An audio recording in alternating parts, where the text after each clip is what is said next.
Hey everyone, welcome back to my channel, RPG Retro Reviews. I'm Captain Courageous, and I got a great interview for you.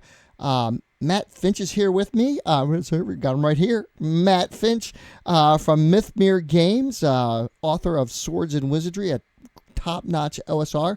We're going to talk about the new Kickstarter coming back. It's the biggest expansion to Swords and Wizardry ever, and we're going to talk about it and get all the skinny on it right here at RPG Retro Reviews. Hey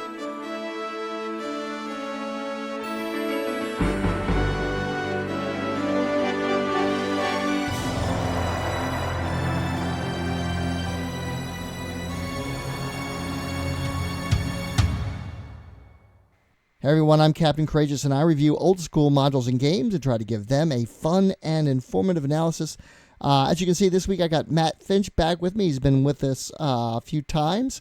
And so he's going to talk about our new Kickstarter, with Mythmere Games, and the biggest expansion to Swords and Wizardry ever. Hey, Matt, welcome to the channel. Glad to have you. It's always great to be on. Thank you. Please go ahead and just tell us a little bit about the new Kickstarter and all the different expansions that are coming to Swords and Wizardry. Okay, well, I mean, I guess the first thing is to point out that it's all options. This is not trying to come out with an expansion of the game, because a lot of the people who play Swords and Wizardry like it specifically because it's very archetypal and very simple. But everybody likes having, here's an interesting NPC, here's a new monster, things like that. So it's, that's why we've got a fairly boring title for the main book.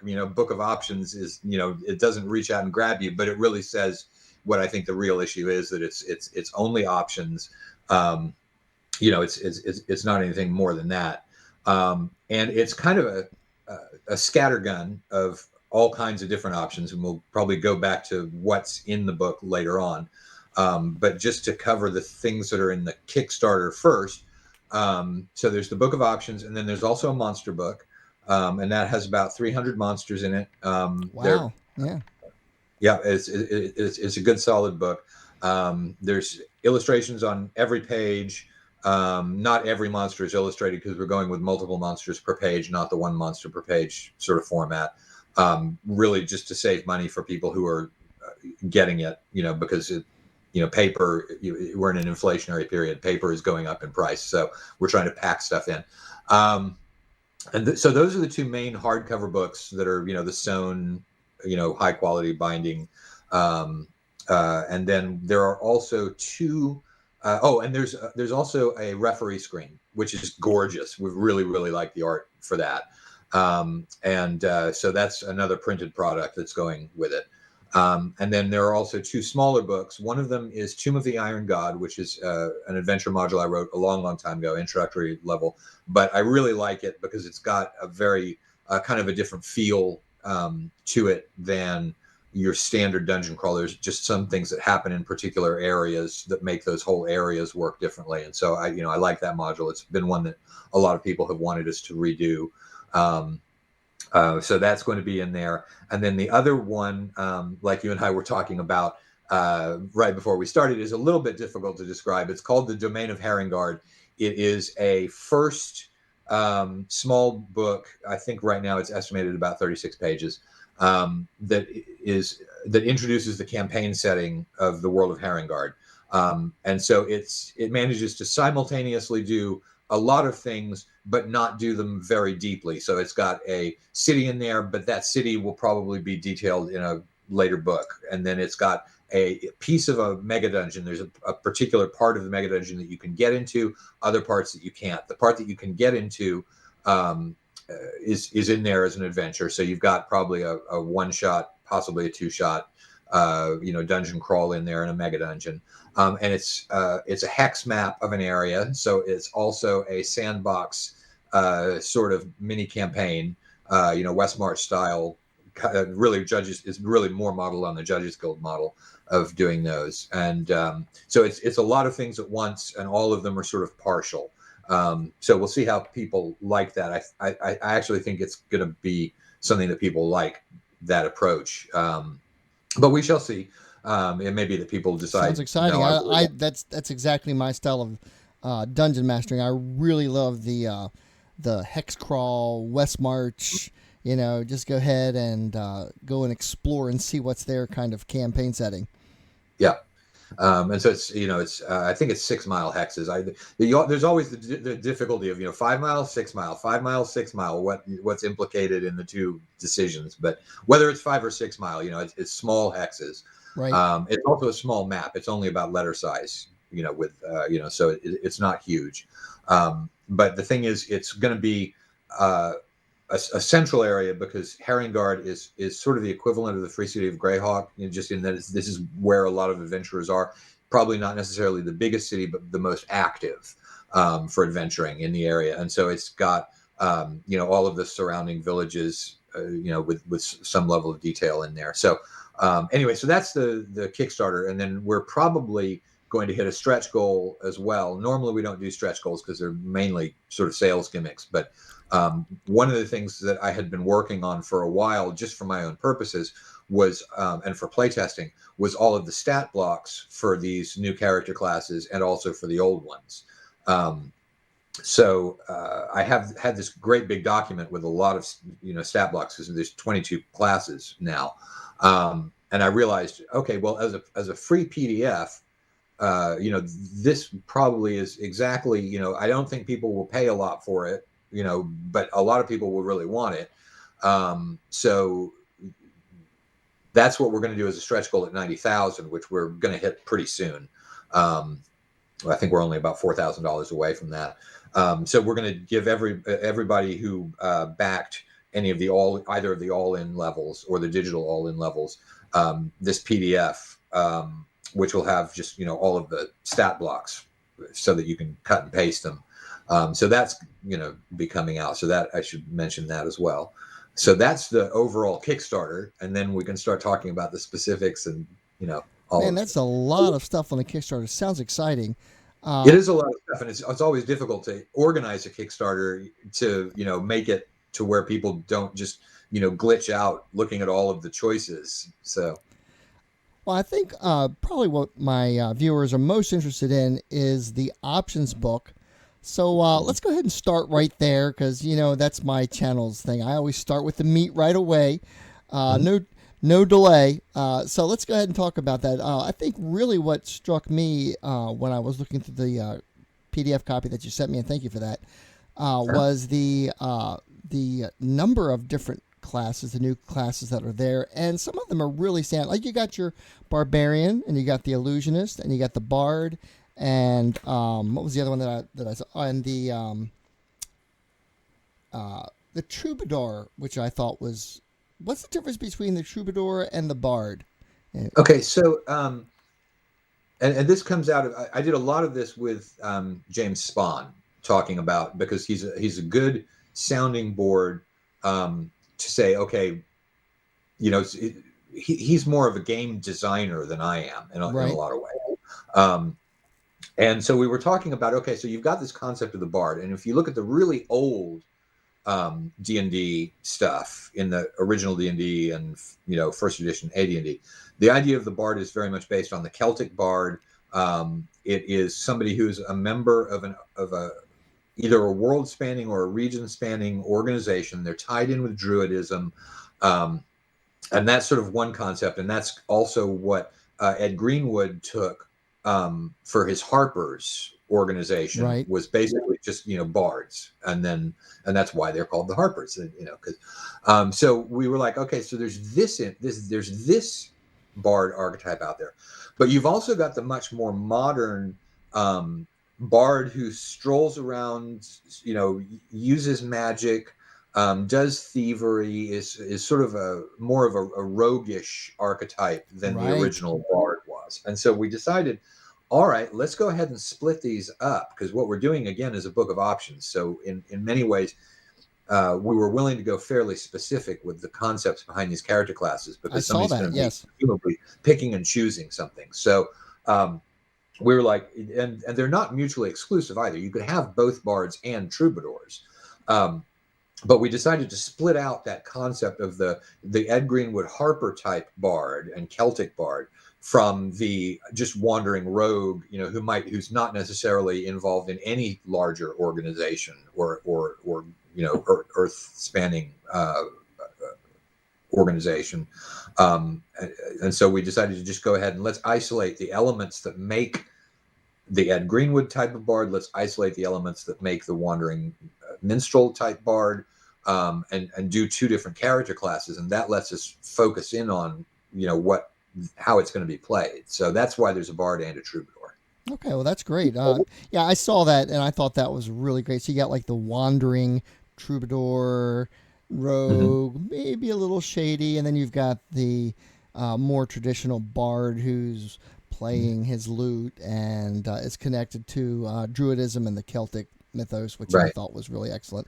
And then you got and another place we did that was in the barbarian concept, because we've got both a barbarian and a wrath chanter. Yeah, you're getting ahead of me. Okay, I'm backing up. I'll stay in my lane. Go ahead. I was going to say that, but yeah, and so the other one that I saw that was more traditional that you typically see was the warlock. Yeah. So talk a little bit about the warlock and how he fits into the swords and wizardry mythos. Well, in a lot of ways, he's less traditional. I mean, there have been witches and warlocks in OD&D, ever since the beginning, and there's kind of a gap in second edition, which was probably because they didn't want to use the word witch or warlock, just like they weren't using demons. They were being real careful about that.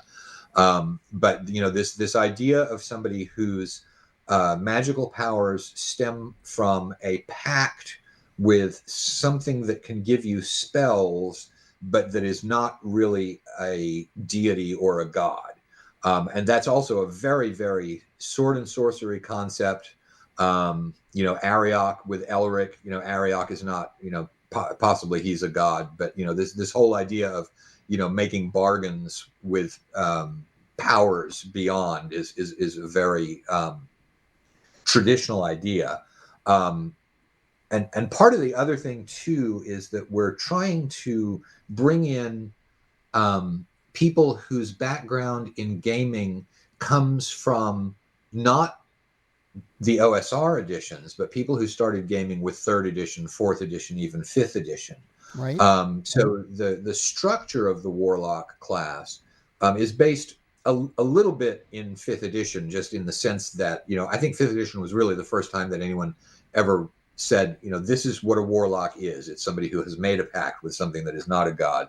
So the warlock's an interesting class because they can pull kind of like the sorcerer concept from 3rd edition, where you've got access to the whole spell list and you just decide which one you're going to use. That's the way that the warlock class operates. And also it is one in which depending on what your alignment is, your spells are going to do different things. Each of the warlock spells has this is if you're a lawful warlock, this is if you're a neutral warlock, this is if you're a chaotic warlock. And so it's kind of an interesting set of branches in the way that class is designed. Well, I think that's a better approach, in my opinion. I'm not a big fan of the 5th edition warlock, simply because it's more like, all right, say the words, warlock.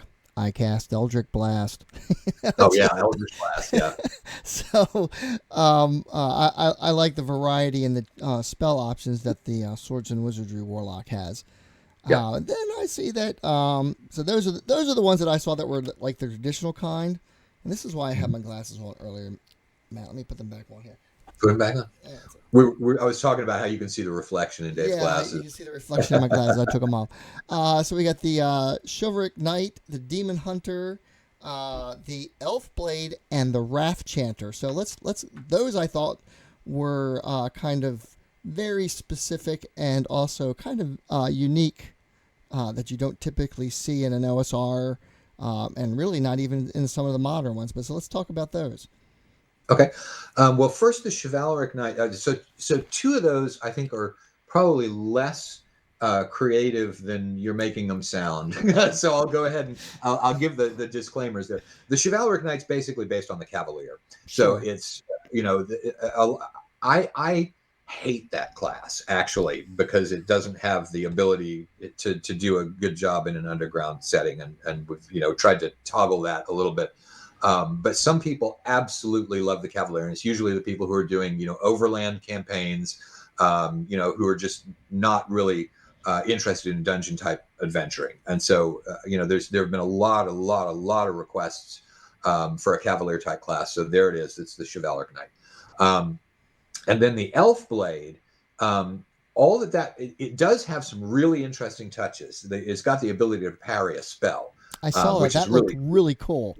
Yeah.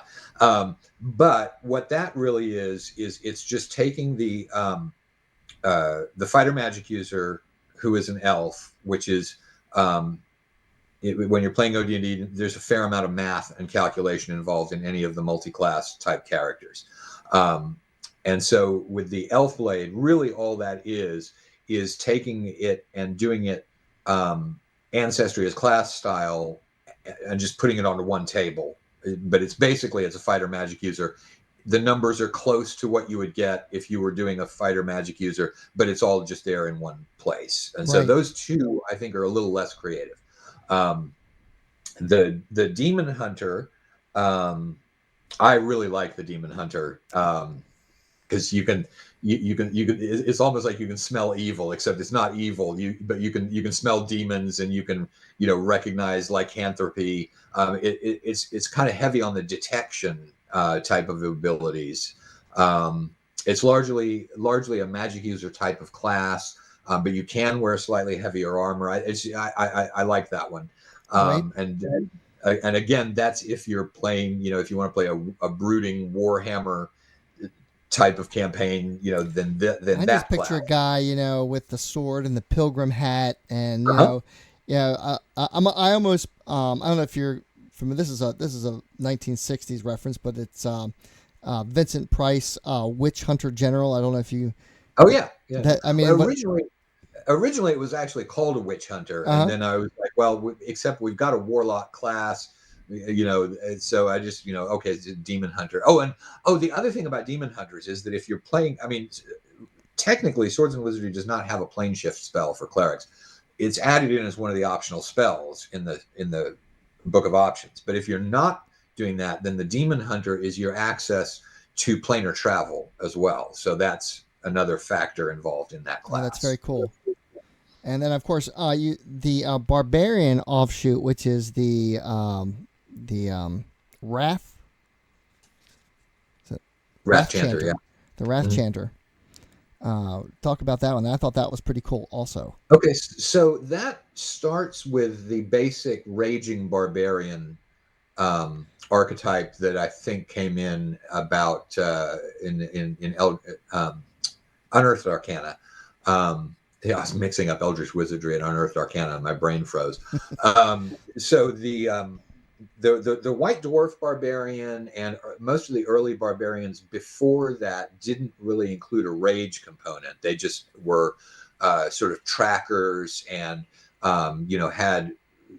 there were certain things that they could detect when they were going on. They might have an ambush type of thing, and so that's what we've isolated in the pure barbarian class, and that's just somebody who has basically got better wilderness skills, but not a ranger, because rangers, being based in Tolkien, have magic use abilities and they can use items from other classes. And so this really, it just isolates this is somebody from a less civilized area with the types of skills that somebody from a less civilized area is going to have. Sure.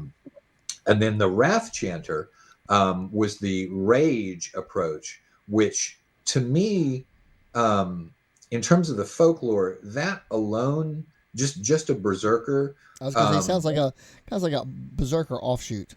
It is a berserker offshoot in terms of how it works, but I don't know if you've ever read any of the Joe Abercrombie books, but he does a real interesting thing where there's a spirit creature called Nine Fingers that inhabits a guy, and the guy's a really tough fighter. But the thing is, when he loses it, and especially when he's really badly wounded, sometimes Nine Fingers comes in, possesses him, and he just becomes a battle machine. And it operates a lot like the barbarian concept. You may attack friends rather than foes, and so on. And so but by explaining it in terms of the fact that you are singing or using some other way to bring that battle spirit into yourself to possess you, that to me makes somehow a little bit more sense. And so that's, that additional, I don't know if you want to call it lore or fluff or whatever it is, but that's kind of added in there. And to me, that makes that class work conceptually in a way that it never really rang with me with the earlier versions of it. So well, it sounds interesting. Yeah, I want to play one. Right, so because I've always liked the raging barbarian. I would like to rage, kind of thing. yeah. But the Wrath Chanter looked like we've a lot got of fun. The Necromancer, which I Yep. thought was interesting. There's a Necromancer class in there. It's not a specialized. It's not a magic user who is specialized in necromancy. Right. It's a distinct class With that its own uses. spell list. Yeah, it has its own spell list. Most of these do. I mean, Yep. the illusionists also have a completely distinct spell list. There's a lot of overlap with the magic users, but there are definitely specific illusionist spells. That even the demon hunter also has its own I saw that. Yep. list of spells. So yeah, the necromancer is in there. I think there's a lot of variety to choose from. I mean, I'm definitely going to be out there, I know, saying to a lot of people, don't 22 character classes is too many for any gaming table, especially the referee, to wrap their head around and use. So pick and choose, the ones that you want. And then, and they're also out there for NPCs, which Absolutely. again, Yeah, that's a great use for those. But the game is at this point has so many options that it could be too complicated if they're all used. So we're starting to approach the second edition danger limit, because that's to my mind, second edition is not a bad set of basic core rules. The problem was there were so many books and people tried to bring so much stuff into it that it created its own sort of complexity. Nothing individually was too complex to deal with, but there were just too many things. Well, I like the ability to control undead with the Necromancer. I thought that was kind of fun, kind of like the crooked version of the Cleric's Turn Undead, which is pretty neat. But also, there's also a lot of unique and interesting spells. There's not only just new spells for the Demon Hunter and the Necromancer and the new classes. You also have got new cleric, magic user spells, and things like that in there as well.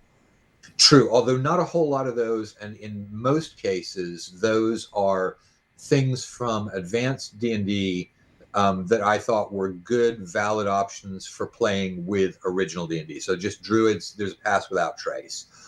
With clerics, there's a lot of people who like having a plane shift spell because that opens up a lot of adventuring options. So plane shift. So most of the spells that are there for the existing character classes are not super creative. It's just here's an OD&D version of an AD&D spell that that will work without creating too much additional complexity. So right, that was exactly my thought too. I was like, well, this is great. He's including this additional stuff from 1E that kind of fills in some of the gaps that OD&D didn't have, and that just because I'd be the last person at all to say that everything AD&D was bad. I love AD&D. It's just that OD&D is its own thing. It works along a somewhat different dynamic.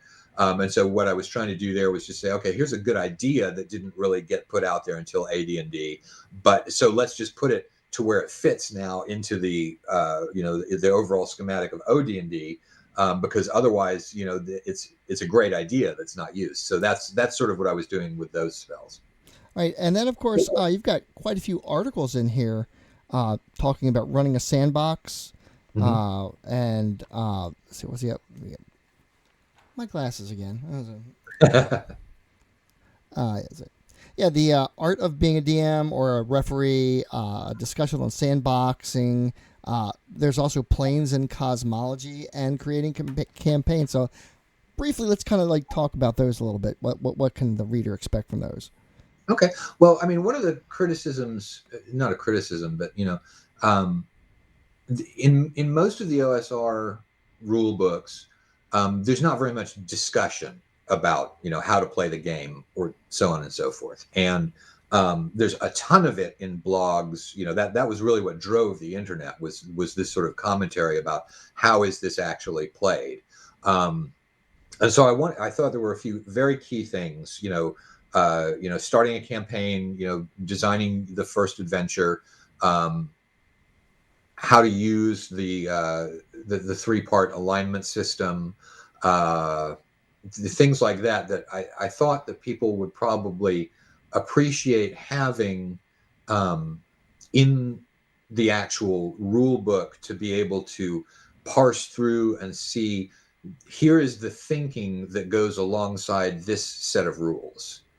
So that was really what I was going for there, with the discussion stuff. Was here we've given you the rules, but there's certainly more to it than just rules in any RPG.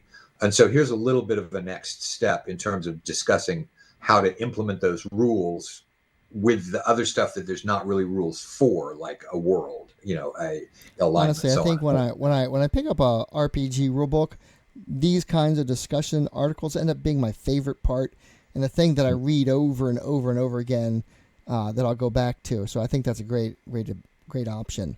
And one last thing before we have to run off here. Let's talk about the adventure that you got going on here.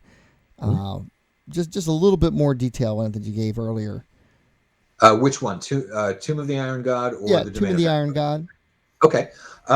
So that's an adventure where, let's see, it's a standard dungeon adventure in the sense that you are going into an underground area where something has happened, but it's something that happened pretty recently.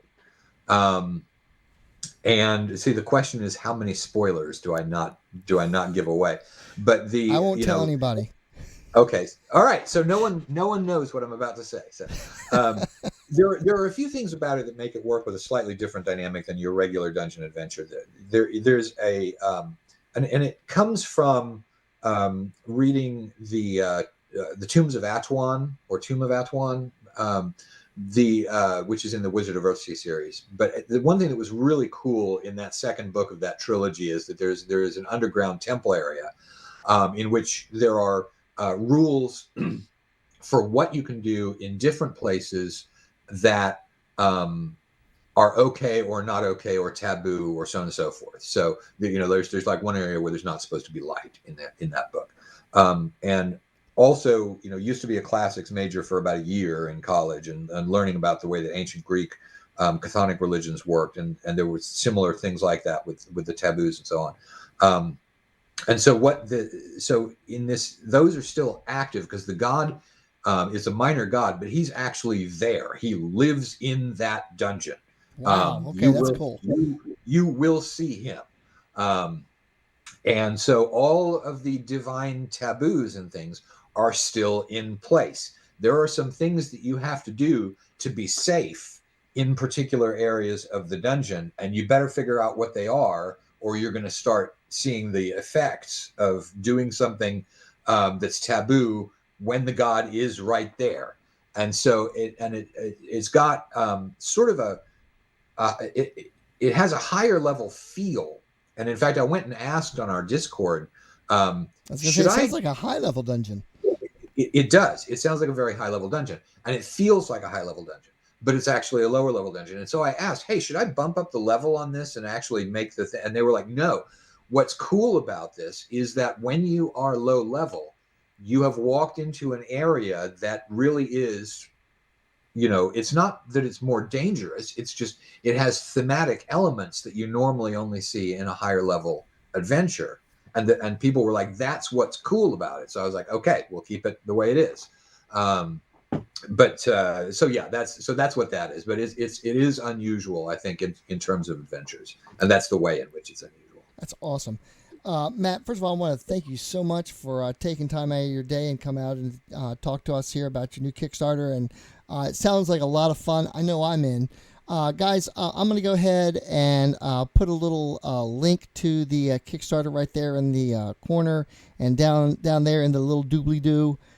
So check it out. How many days we got left, Matt, in the Kickstarter? I'm not sure, about 14, something like that. Okay, yeah, we got plenty of time. Okay, cool. Yeah. All right, guys. Thank you so much. And as always, my friends, may your D20 roll true and game on.